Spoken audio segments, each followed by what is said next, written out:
There used to be a town here. Small, proud, tidy streets, families that stayed for generations. Then one summer, it vanished. No bombs, no earthquake, no plague, just corn. And the people who believed it would save them. Yes. American innovation. Plant poison, call it progress. Classic. For this video, we are going to use the fictional name Clearview to protect the victims of the real Midwest town that this has happened to. So let's get into our story.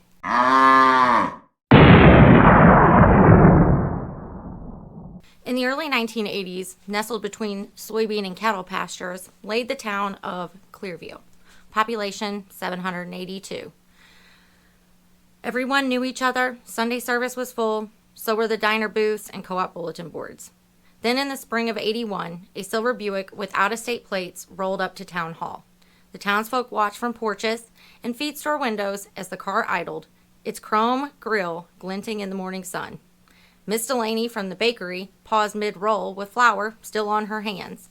Old Earl, who hadn't stood up since '73, craned his neck to get a better look.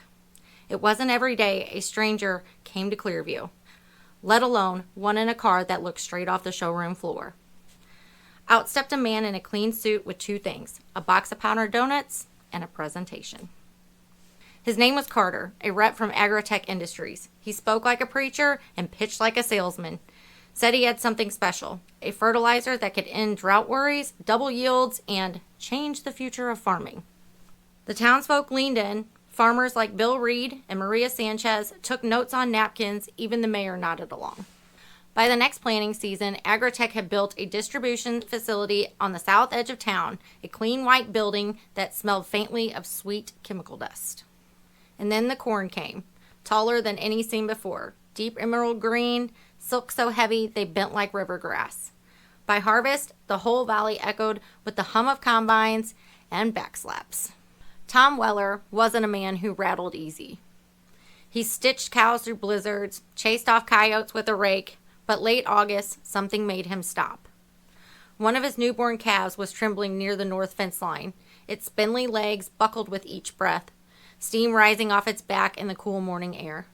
The animal's eyes were wide and unfocused, and it let out a low, panicked bleat that didn't sound quite right, like it was choking on something invisible. The dirt beneath it was dark, slightly slimy to the touch, and it smelled faintly of ammonia and burnt plastic. Another laid still, cold. The cornfield behind them whispered with wind. Something about the sound felt wrong. Too rhythmic, too mechanical. Then the birds came. Red-winged blackbirds that usually nested along the creeks were found dead, clumped on fence posts like they had fallen mid-flight. Tom took a soil sample from the near ditch. He mailed it to the university lab. A week later, a typed report came back in a yellow envelope. It used words like dioxins, volatile nitrates, and genotoxic markers. Tom didn't know what it all meant, but the final line stuck with him. Levels not consistent with conventional application. He brought the report to the county office. He called the EPA. Then, one afternoon, a black SUV turned into his gravel drive. The man who stepped out wore a polished shoes and a soft grin. He took the report, nodded, promised to follow up. Tom never saw him again. But a week later, his mailbox was in pieces, and someone had torched the back acre of his hayfield. Heifer, if a guy in a suit knocks on your door and smiles too much, lock it. That's either a politician or a hitman for the fertilizer lobby. July 19th, 1983. Clear skies at sunrise, and then by 11 a.m., clouds the color of coal rolled over the valley. By noon, the wind was howling. And then, just past 1:17 p.m., the corn started to bow. Not bend, but bow, like it was reacting to something. Every stalk leaned towards town. A fine yellow haze lifted into the air, pollen or dust. It coated the windshields, the windows, the skin. Kids playing on the school field dropped to their knees coughing. Dogs yelped and ran in circles. By evening, 43 residents had been hospitalized. 3 children were airlifted. 1 teacher suffered third-degree burns inside her lungs. By midnight, the National Guard was there. Big trucks, no logos, roads shut. The town was told to evacuate immediately. Chemical risk, they said. Short term, they promised. Within 72 hours, the bulldozers came, houses, schools, the church, all scraped into dirt. No ceremony, no return. Ah, the American trilogy. Promise big, poison bigger, pave it over. You don't fix the system, you franchise it. Displaced residents were issued checks, $5,000 to $20,000. Compensation, they called it. Closure, they said. Agrotech shut down quietly. Its assets bought up by a conglomerate you've seen in every cereal aisle.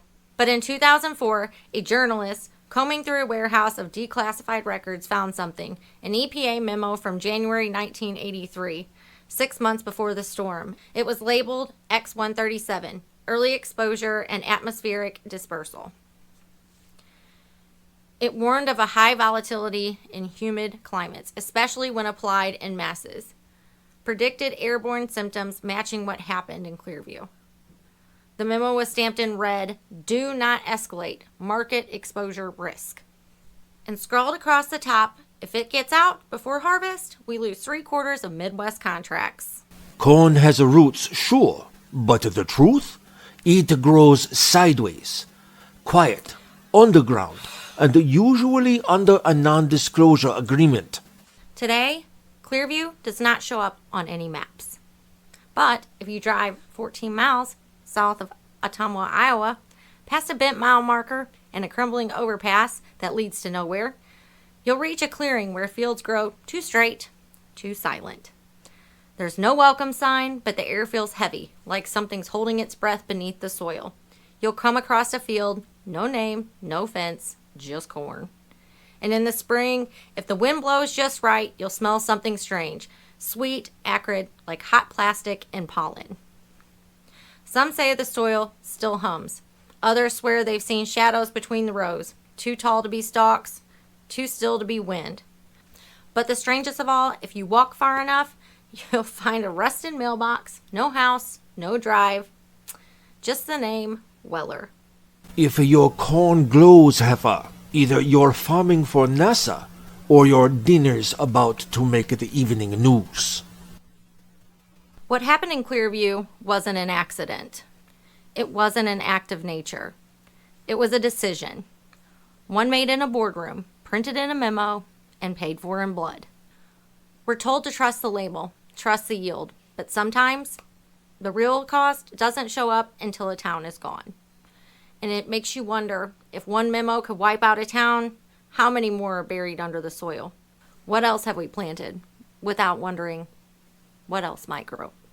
Visit realwagubeef.com. No sprays, no secrets, just beef raised by bull's wheat grass, not grafts. Visit realwagubeef.com. No NDA, no neon corn, just cattle raised honest.